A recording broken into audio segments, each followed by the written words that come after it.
2002년 한 대학생이 쓴 자서전이 일본에서 약 500만 부의 판매고를 올리며 공전의 히트를 기록합니다. 바로 오체불만족. 저자는 양팔과 양다리가 없는 장애를 가진 오토다케 히로타다였는데요. 완전 유명했죠. 장애를 극복한 경험을 담은 저서인 오체불만족을 통해서 장애는 불편하다, 그러나 불행하지는 않다 라는 말을 몸소 실행하며 장애인에 대한 편견을 허물고 삶의 희망을 전해줬습니다. 그렇게 인간 승리의 아이콘이 된 오토다케 히로타다. 그런데 2016년 일본 유명 주간지인 슈간 신비의 충격적인 폭로로 시작됩니다. 오토다케가 지난 2015년 크리스마스에 20대 후반의 여성과 비행기에 올랐다는 겁니다. 우린 지금부터 일심동체야. 암만 일심동체. 난 당신과 있을 때 제일 좋아. 이렇게 다정한 대화를 나누며 향한 곳은 유명 여행지인 프랑스 파리와 튀니지 등이었는데 아주 전 세계를 일주하듯 사랑의 불장난을 벌였고요. 얼마나 치밀했던지 다른 일본인 남성을 대동해 불륜이 아닌 것처럼 위장까지 했답니다. 게다가 한 명도 아닌 무려 5명의 여성과 불륜을 저질렀다. 몰랐어요? 아, 이제 너무 열받는 게 네. 저렇게 좀 희망의 아이콘이었잖아요. 그래. 그러니까 정말 본받고 싶고 진짜 대단하다 이랬는데 저렇게 부도덕한 걸 보면은 그러니까 충격이 더 큰 너무 거지. 화나죠. 그러니까 더 충격이 큰 거지. 이 사건은 거의 실시간으로 보도가 되면서 일본 전역, 아니 전 세계가 깊은 분노를 느꼈고요. 그는 공식 홈페이지를 통해 저의 부도덕 때문입니다. 많은 분들께 대단히 죄송합니다. 라며 자신의 불륜을 순순히 인정했고요. 결국 그해 9월 이혼 발표까지 하고 맙니다. 중국 허난성 양저우에 사는 왕. 자, 그는 사랑하는 여자친구 샤오민의 임신 소식에 온 가족의 축복을 받으며 서둘러서 결혼식을 올렸습니다. 그런데 이게 웬일입니까? 결혼식을 마친 3일 뒤 아내 샤오민이 돌연 사라져버리고만. 게다가 결혼 폐물과 또 집에 있던 현금까지 몽땅 가지고 떠나버리는 건데요. 3일 만에. 이거는 정말 중국판 화차네요. 네, 계획적인 거죠, 비슷해 이거. 보이죠? 네. 아마 좀 아까하고 너무 똑같은 기사 아닙니까? 과연 그렇게 전개가 될까요? 더욱더 충격적인 결말이 여러분을 아니 기다리고 어떻게 더 있습니다. 충격을 받아? 며칠 뒤 한 통의 전화가 걸려. 여기 경찰서인데요. 혹시 샤오민 씨 아십니까? 영문을 몰라 경찰서에 달려간 남편 왕. 그런데 자신의 아내가 아닌 한 남자가 앉아있는 에이, 뭐야? 설마. 자신의 아내 샤오민이 알고 보니 성별이 남자였던 거야. 아니 뭔 소리야? 감쪽같이 성별을 속이고 심지어 가짜 임신까지 한 건지 말이 안 되는데. 궁금하시죠? 사건의 전말은 이렇습니다. 그는 일부러 밤 늦은 시간에만 남자들을 만났고요. 그리고 그들에게 술을 엄청나게 마시게 했던 겁니다.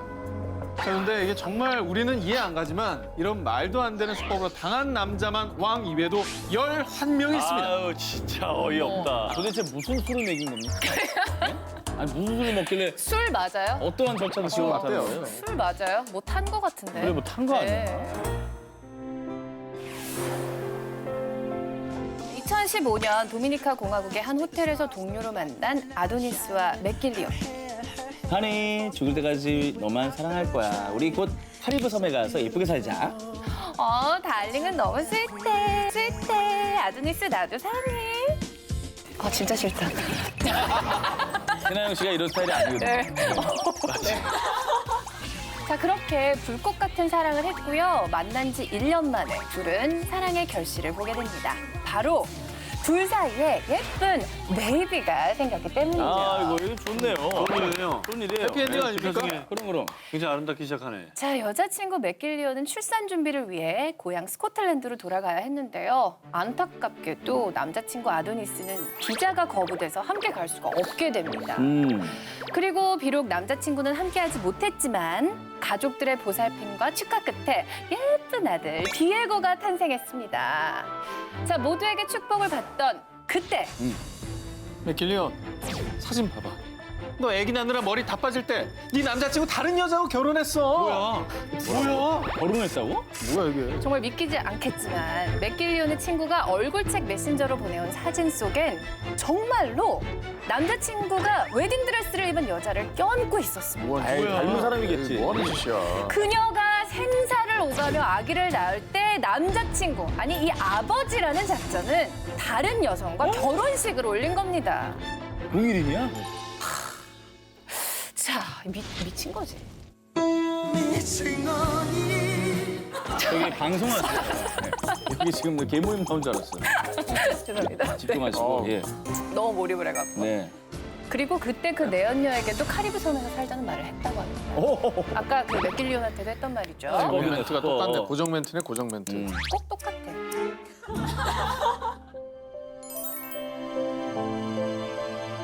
요리 보고 조리 봐도 알 수 없는 사랑이잖아.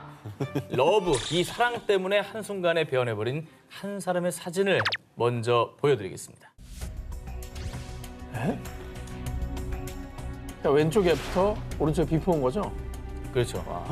반대가 아니고요. 네. 마음 아프다. 아이고. 좀 가슴 아프네요. 아니 근데 그럴 수도 있잖아. 불의의 사고가 나서 이렇게 얼굴이 조금 뭐 화상을 입든지 뭐 이런 일이 발생하면. 근데 왜 사랑 때문이죠?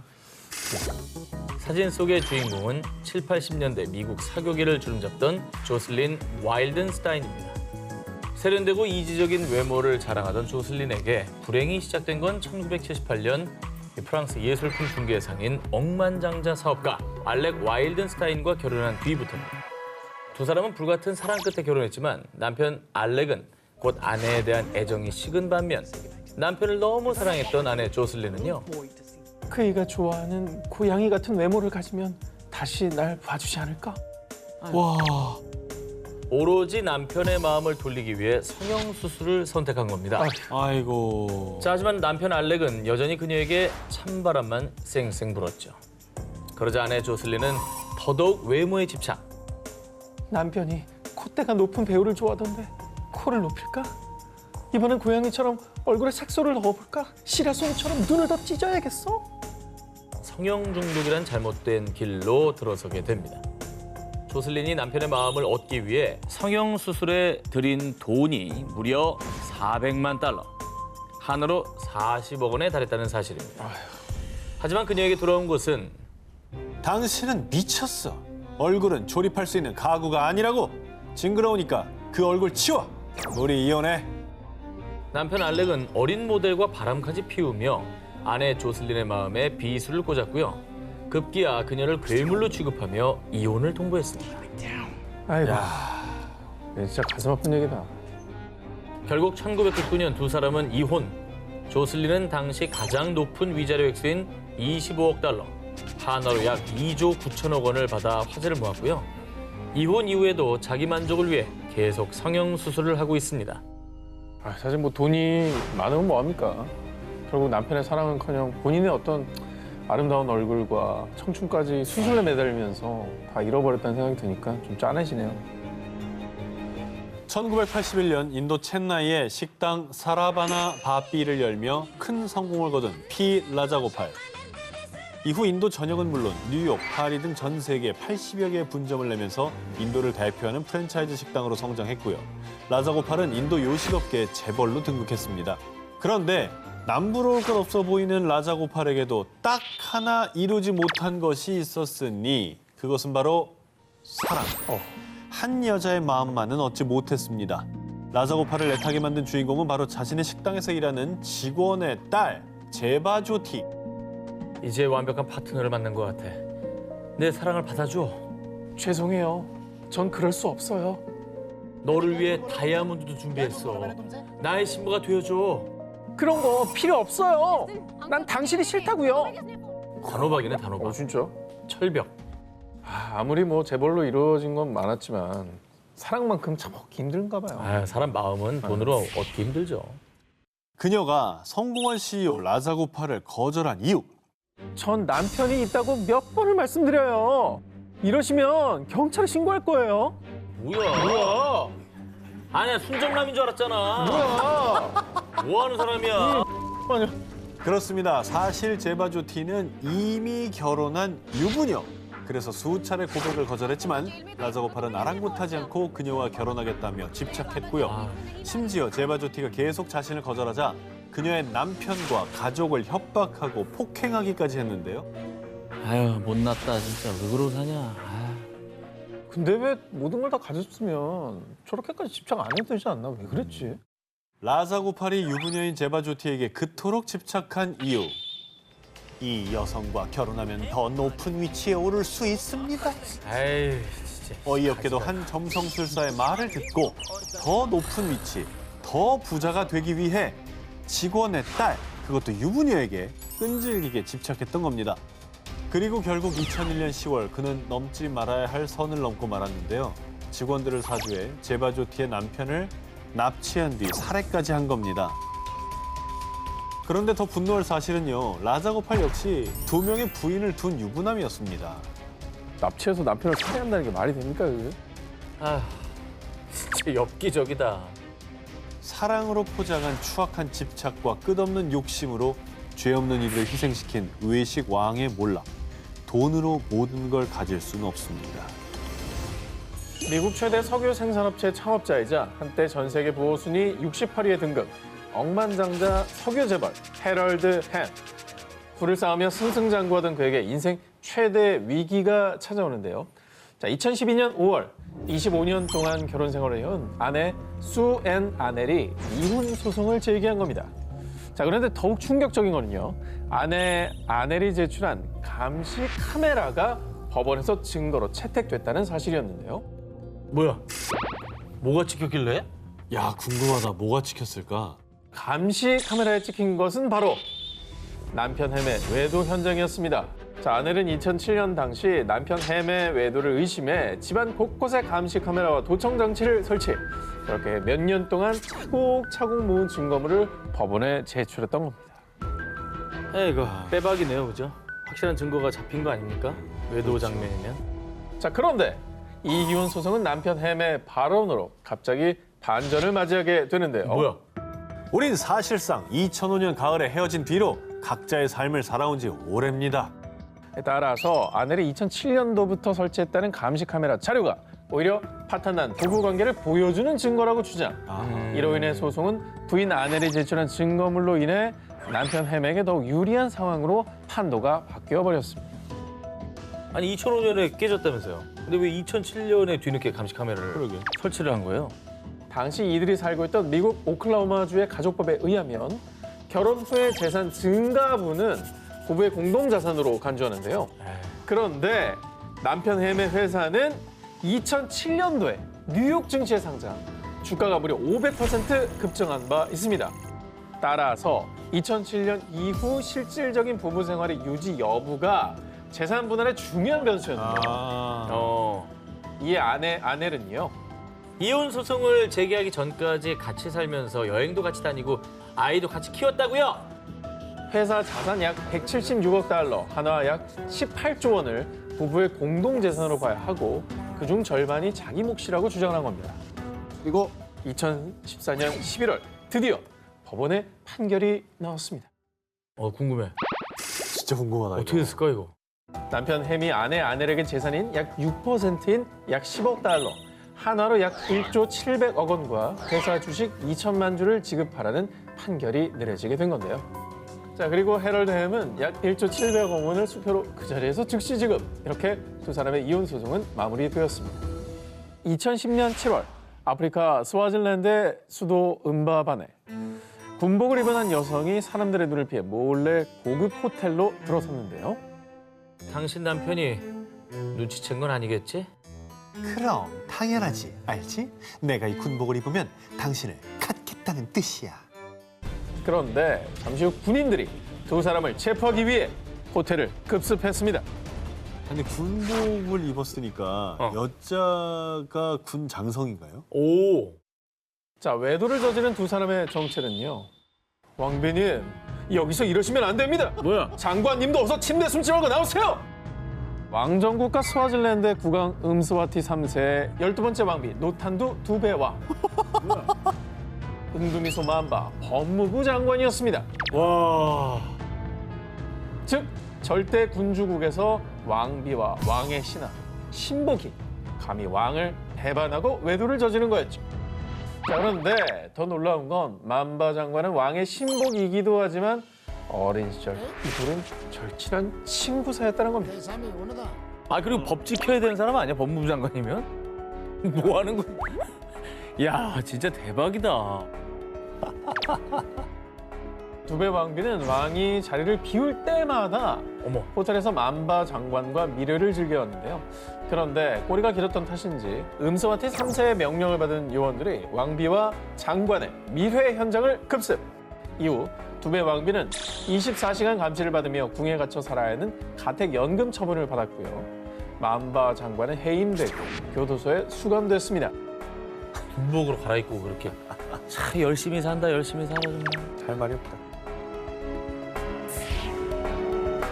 1975년 국왕으로 즉위한 이후 절대군주의 자리를 포기하고 스페인의 민주주의를 이끄는 등 스페인 역사상 가장 위대한 인물로 꼽혔던 전 국왕 후안 카를로스 1세. 그런데 국민들의 존경을 한 몸에 받던 그가 2014년 돌연 아들에게 양위를 선언했는데요. 약간 연로하셔서 이제 아들한테 넘겨준 거 아닌가요? 연로하시고 조금 그래도 그냥 본인은 자리를 지킨 상태에서 거의 대부분은 뭐 왕자가 처리할 수도 있고 그렇지 않을까요? 아니 근데 오늘 주제가. 아하. 스페인 국민들은 국왕의 양위 소식에 나라를 좀먹는 국왕은 필요 없다, 잘 물러났다 하며 비난을 퍼부었습니다. 쌤의 비난. 존경받았대. 그 이후 양위 선언 약 2년 전인 2012년으로 거슬러 올라가 보겠습니다. 당시 스페인은 심각한 유로존 재정 위기로 23%의 실업률을 기록하는데 국가적인 위기에 놓인 상황이었습니다. 그런데 그는 나라가 힘든 와중에도 보츠와나에서 초호와 코끼리 사냥을 즐겼고요. 뿐만 아니라 그 사냥의 내연녀인 사업가 코리나 라르센이 동행. 당시 내연녀의 존재가 세상에 드러나며 스페인 국민들은 분노로 들끓었고요. 아이고. 이후 후안 카를로스 1세가 대국민 사과까지 했지만 왕실의 공금 횡령 사실까지 더해져 결국 민심을 잃은 그는 불명예스러운 퇴위를 선택했습니다. 존경을 받던 사람이라면서 어떻게 저렇게 배신할 수가 있지?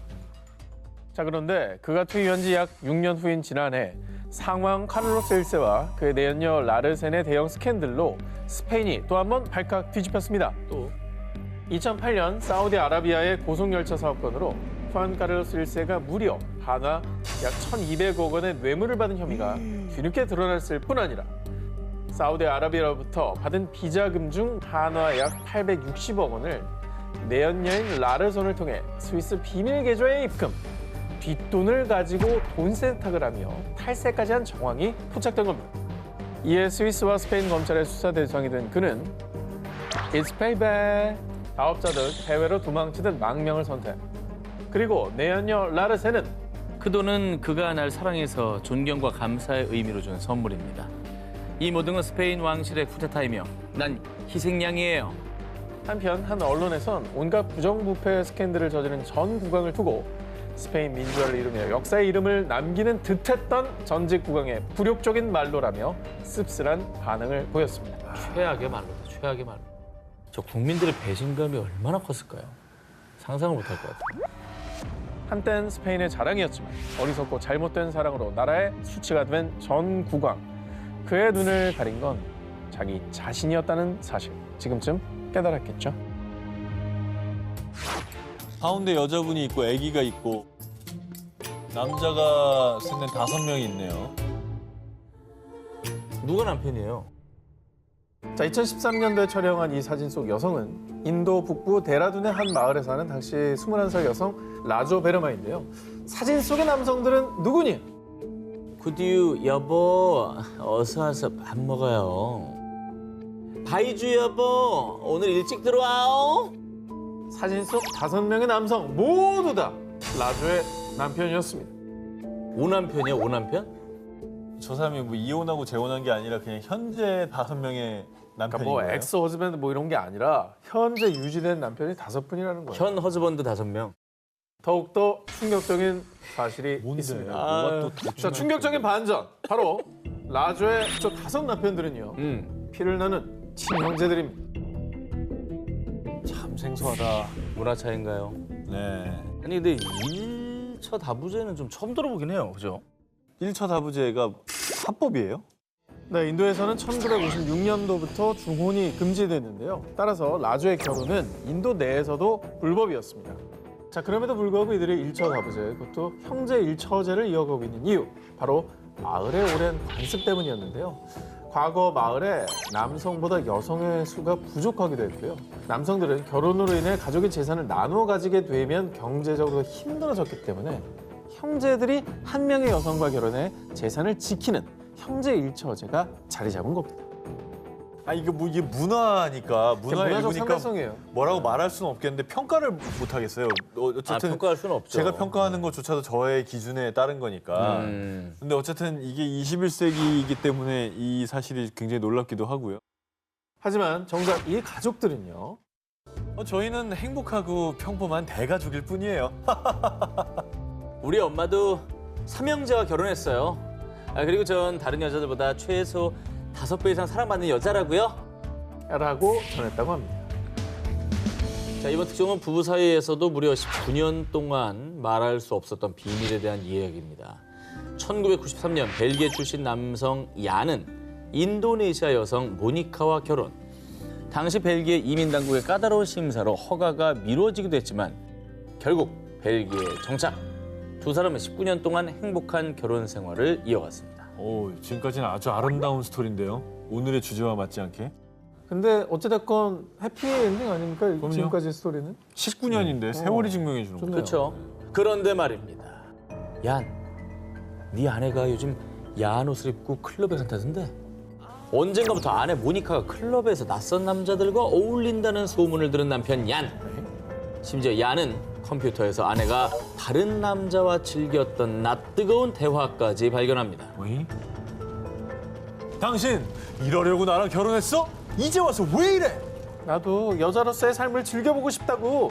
남자도 꼬셔보고 진정한 여자로 살아보고 싶었단 말이야. 진정한 여자라고요? 자, 뭔가 스물스물 기운이 몰려오지 않습니까? 그녀는 사실 처음 태어났을 땐 여자가 아닌 남자였던 것입니다. 야, 근데 그거를 19년 만에 눈치채고 고백을 해서야 알았다. 이것도 참 의문이에요. 아내가 트랜스젠더였다는 거를 19년 만에 알게 된 남편 얀은 엄청난 충격과 배신감에 휩싸였습니다. 그럴 수 있죠. 도대체 왜 말하지 않았던 거야? 무려 19년 동안 날 속인 이유가 뭐야? 난 남자로 태어났지만 지금은 여자야. 내 과거에 대해 다 말할 필요가 없다고 생각했어. 그 말도 맞네요.